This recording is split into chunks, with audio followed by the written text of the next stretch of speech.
The Gospel of Mark. Chapter 5. And they came over to the other side of the sea, into the country of the Gadarenes.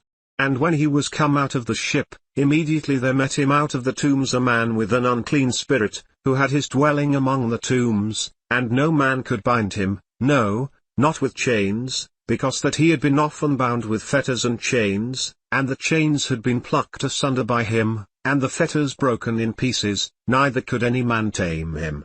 And always, night and day, he was in the mountains, and in the tombs, crying, and cutting himself with stones. But when he saw Jesus afar off, he ran and worshipped him, and cried with a loud voice, and said, What have I to do with you, Jesus, you Son of the Most High God? I adjure you by God, that you torment me not. For he said to him, Come out of the man, you unclean spirit. And he asked him, What is your name? And he answered, saying, My name is Legion, for we are many. And he sought him much that he would not send them away out of the country. Now there was there near to the mountains a great herd of swine feeding. And all the devils sought him, saying, Send us into the swine, that we may enter into them.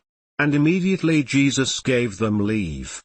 And the unclean spirits went out, and entered into the swine, and the herd ran violently down a steep place into the sea. They were about 2,000, and were choked in the sea. And they that fed the swine fled, and told it in the city, and in the country. And they went out to see what it was that was done. And they come to Jesus, and see him that was possessed with the devil, and had the legion, sitting, and clothed, and in his right mind, and they were afraid. And they that saw it told them how it befell to him that was possessed with the devil, and also concerning the swine. And they began to pray him to depart out of their coasts. And when he was come into the ship, he that had been possessed with the devil prayed him that he might be with him. However, Jesus suffered him not, but said to him, Go home to your friends, and tell them how great things the Lord has done for you, and has had compassion on you. And he departed, and began to publish in Decapolis how great things Jesus had done for him, and all men did marvel. And when Jesus was passed over again by ship to the other side, much people gathered to him, and he was near to the sea. And, behold, there comes one of the rulers of the synagogue, Jairus by name, and when he saw him, he fell at his feet, and sought him greatly, saying, My little daughter lies at the point of death. I pray you, come and lay your hands on her, that she may be healed, and she shall live. And Jesus went with him, and much people followed him, and thronged him. And a certain woman, which had an issue of blood 12 years, and had suffered many things of many physicians, and had spent all that she had, and was nothing bettered, but rather grew worse, when she had heard of Jesus, came in the press behind, and touched his garment. For she said, If I may touch but his clothes, I shall be whole. And straightway the fountain of her blood was dried up, and she felt in her body that she was healed of that plague. And Jesus, immediately knowing in himself that virtue had gone out of him, turned him about in the press, and said, Who touched my clothes?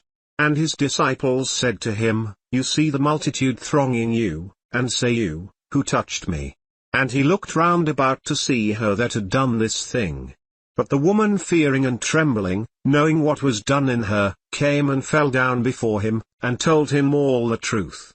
And he said to her, Daughter, your faith has made you whole, go in peace, and be whole of your plague. While he yet spoke, there came from the ruler of the synagogue's house certain which said, Your daughter is dead, why trouble you the master any further? As soon as Jesus heard the word that was spoken, he said to the ruler of the synagogue, Be not afraid, only believe. And he suffered no man to follow him, save Peter, and James, and John the brother of James. And he comes to the house of the ruler of the synagogue, and sees the tumult, and them that wept and wailed greatly. And when he was come in, he said to them, Why make you this ado, and weep?